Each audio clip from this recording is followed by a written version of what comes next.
আর কদিন পরেই পবিত্র ঈদুল ফিতর। ঈদ উপলক্ষে নিশ্চয়ই আপনাদের স্মরণে থাকার কথা যে ঈদ উপলক্ষে কিন্তু আমাদের মধ্যে একটা প্রথা আছে প্রচলিত। আমরা এটা খুব আনন্দের সঙ্গে আমরা এনজয় করি, আপনারাও করেন নিশ্চয়ই। সেটা হলো ঈদের সেলামি পাওয়া। আমরা নতুন নোট আমাদের যারা নাকি আমরা ছোটোবেলায় দেখতাম, আমার যিনি আব্বা ছিলেন আর কি, উনি তো মারা গেছেন, উনি সরকারি চাকরি করতেন। তো ঈদের সময় দেখতাম উনি নতুন টাকা নিয়ে আসতেন ব্যাংক থেকে, এবং আমরা যে সকালে ঈদের নামাজ টামাজ পড়ে এসে ওনাকে সালাম করতাম এবং আমরা নতুন টাকা পেতাম। এই প্রথাটা আমাদের ফ্যামিলিতে অনেক দিন ধরেই চলছে। আমিও দেই, আমার যারা জুনিয়র আছে, ছোট আছে, ওরা এসে সালাম টালাম করলে আমি নতুন টাকা দিই। এবং ঈদের আগেই নতুন টাকা সংগ্রহের একটা মোটামুটি তোড়জোড় শুরু হয়ে যায়। আমার ধারণা আপনারাও এই কাজটাই করেন। নতুন টাকা ঈদের সময় সবগুলো ব্যাংকে নতুন টাকা আসে এবং তখন নতুন টাকা সবাই নেয়। এই টাকাটা দেখলে ঈদ উপলক্ষে আসে তা না, টাকাটা আসলে দরকার পড়ে। একটা নির্দিষ্ট সময় পর পর টাকা ময়লা হয়ে যায়, নষ্ট হয়ে যায়, তখন নতুন টাকা দিতে হয় মার্কেটে, তা না হলে মার্কেটের সমস্যাগুলি হয়। এবং এটা সাধারণত যেহেতু দিতেই হবে বছরে, তো সেটা ঈদের সময়ই দেওয়া হয় সব সময়। এবং সাধারণত ঈদুল ফিতরেই হয়, কিছু কিছু ঈদুল আজহার সময় হয়। তার মানে গত ঈদুল আজহার সময় যদি নতুন টাকা দেওয়া হয়ে থাকে, এই গত 10 মাস ধরে কিন্তু কোনো নতুন টাকা মার্কেটে ছাড়া হয়নি। তো সেই হিসাবে হয়তো ছাড়া হয়েছে কম কম, কিন্তু একবারে এতটা না। আমরা সবাই ঈদের জন্য অপেক্ষা করি যে ঈদ উপলক্ষেই হবে। এবার ঈদে কোনো নতুন টাকা দেওয়া হচ্ছে না। কেন হচ্ছে না? নতুন টাকা কেন ছাড়া হচ্ছে? টাকা কিন্তু ব্যাংক প্রায় নতুন করে পুরনো টাকাগুলি জমা নেয়, যে পরিমাণ টাকা নষ্ট হয় ঠিক সেই পরিমাণ টাকা তারা ছাড়ে। নানা কারণেই ব্যাংক টাকা ছাপায় এবং সেগুলি বাজারে আসে। আরও অনেক কারণ আছে, অত ব্যাখ্যায় আমি যাচ্ছি না। আমার খালি প্রশ্ন, এবার ঈদে নতুন টাকা আসছে না কেন? কোনো ব্যাখ্যা দেওয়া হয়নি। বাংলাদেশ ব্যাংকের পক্ষ থেকে কোনো ব্যাখ্যা দেওয়া হয়নি, বাট জানানো হয়েছে এবার নতুন টাকা দেওয়া হচ্ছে না। এবং ব্যাংকগুলোতে যোগাযোগ করেও আমরা জানতে পেরেছি কোনো নতুন টাকা এবার আসছে না। বিভিন্ন মিডিয়াতেও নিউজটা এসেছে। কেন আসছে না? একটা কারণ দেখানো হয়েছে। কারণ সবাই যে কারণটা জানে, এবং অনির্ভরযোগ্য সূত্র অথবা নির্ভরযোগ্য সূত্র যেভাবে বলেন, অফিসিয়ালি তারা বলেনি, বাট আনঅফিসিয়ালি জানা গেছে, যেহেতু টাকাতে বঙ্গবন্ধুর ছবি থাকে, ছবি আছে বাংলাদেশের সব টাকাতে আছে, অতএব তারা এই টাকাটা আর দেবে না। তারা বঙ্গবন্ধুর ছবি সহ টাকা আর পাবলিকলি নতুন করে ডিস্ট্রিবিউট করবে না। নতুন করে তারা ডিজাইন করতেছে, সেই ডিজাইনের টাকা ছাড়বে। প্রশ্ন হচ্ছে, যদি ডিজাইনই করতে হয় নতুন করে করতেন, এতদিন করলেন না কেন? 7-8 মাস সময় পেয়েছেন আপনারা, করলেন না কেন?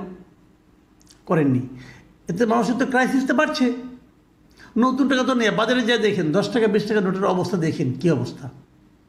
কিন্তু মানুষকে কষ্ট করাবে, কিন্তু নতুন টাকা দেবে না, কারণ ওর মধ্যে বঙ্গবন্ধুর ছবি আছে। ভাই, বঙ্গবন্ধুর ছবি আপনারা কী করছে? কামড় দিছে? সমস্যাটা কি আপনাদের? আপনাদের প্রবলেমটা কি? বঙ্গবন্ধু শেখ মুজিবুর রহমান কে?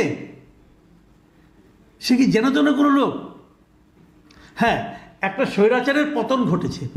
শেখ হাসিনা তার কন্যা, শেখ হাসিনা বঙ্গবন্ধুকে জোর করে সারা দেশে বঙ্গবন্ধুময় করে তোলার চেষ্টা করেছিলেন, যেটা নাকি অনৈতিক ছিল, অন্যায় ছিল।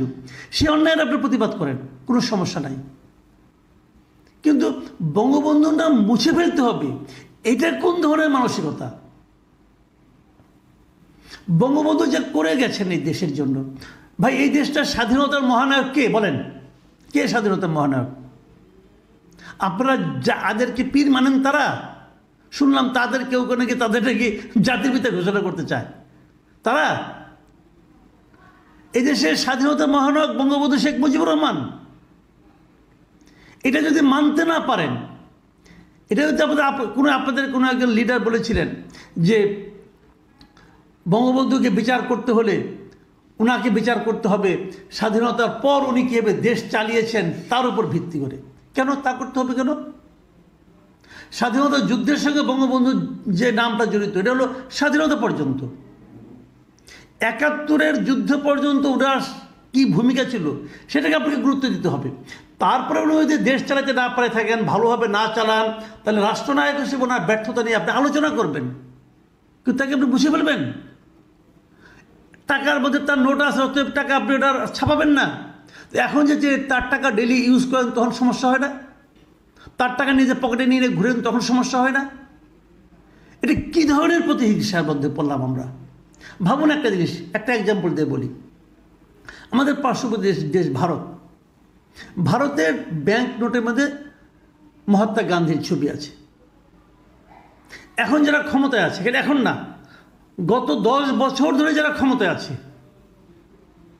যে বিজেপি কি গান্ধীর পলিটিক্সকে অনুসরণ করে না। বরঞ্চ গান্ধীকে যিনি হত্যা করেছেন নথুরাম গডসে, সেই বরং বিজেপির নায়ক, তাকেই বিজেপি হিরো মনে করে। তাহলে গান্ধীর রাজনীতিকে ফলো করে না যারা, বরঞ্চ গান্ধীর রাজনীতির সমালোচনা করে যারা, তারাও কিন্তু গত 10 বছরে তাদের কোনো ব্যাংক নোট থেকে গান্ধীর ছবিকে সরায়নি। এটা হলো ভদ্রতা। এই ব্যাংক নোটের মধ্যে একজনের ছবি থাকে কেন? সবাই ছবি রাখে আমি তা বলছি না, বাট বিশ্বের 80% দেশেই ব্যাংক নোটের মধ্যে কারো একজনের ছবি থাকে। তাদের কোনো একজন প্রেসিডেন্টের ছবি থাকে, তাদের কোনো একজন পূর্ববর্তী কোনো একজন তাদের রাজনৈতিক নেতৃত্বের ছবি থাকে। কোনো দেশে এক নোটে এক একজন, যেমন আমেরিকার নোটগুলিতে একজনের ছবি নেই, এক একজনের ছবি আছে। বিভিন্ন রাষ্ট্রনায়কদের ছবি আছে ওখানে। সবাই কি রিপাবলিকান? তা না। সবাই কি ডেমোক্রেট? তাও না। তারা উভয়কেই সম্মান করে যে উনি আমাদের প্রেসিডেন্ট ছিলেন, অতএব ওনার ব্যাংক নোট আমরা রাখবো না। যুক্তরাজ্যে কি হয়?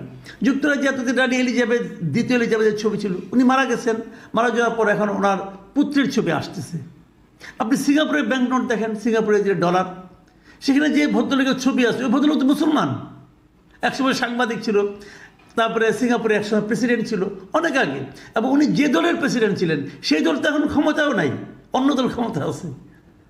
তো ওনার নোট তো আছে, ওনার ছবি তো আছে ব্যাংক নোটে। নতুন দল আসে তো বলে নাই তার নোট, তার আমরা সরাই ফেলাবো। থাইল্যান্ড ধরেন, থাইল্যান্ডে ওদের রাজার ছবি আছে।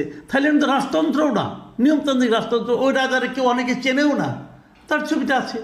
অসুবিধাটা কী হয়েছে?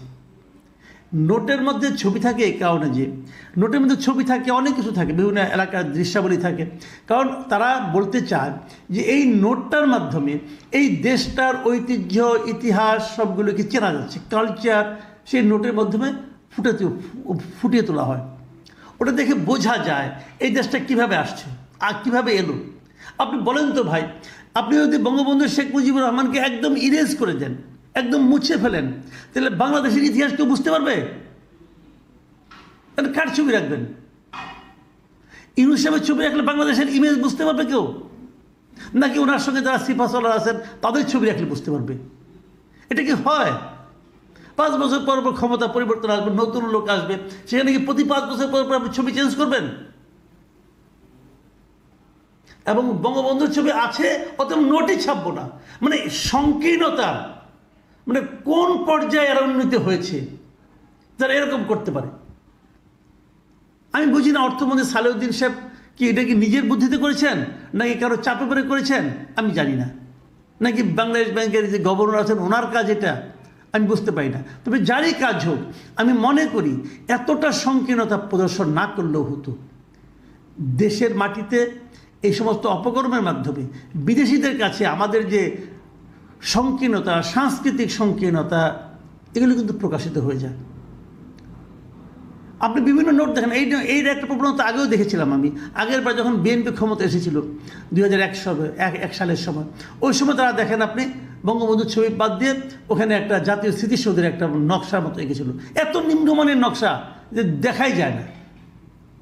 তো ভালো একটা নকশা দিতেন, তাও তাদের অ্যাবিলিটি ছিল না। তো এটা দিয়ে নিজেদের ক্ষুদ্রতাকে প্রকাশ করা হয়, নিজেদের উদারতাটা না। উদারতা মানুষকে মহৎ করে, আর ক্ষুদ্রতা প্রমাণ করে যে আপনি আসলে গায়ের জোরে কাজটা করছেন, আপনার কোনো লজিক নাই, আপনার মধ্যে কোনো গ্রহণযোগ্যতা নাই, আপনি জাতিকে ঐক্যবদ্ধ করতে চান না, আপনি জাতিকে মানে খণ্ডে খণ্ডে ভাগ করতে চান। এই প্রবণতা ডক্টর ইউনূসের মতো লোকের কাছ থেকে আমি আসলে প্রত্যাশা করি নাই।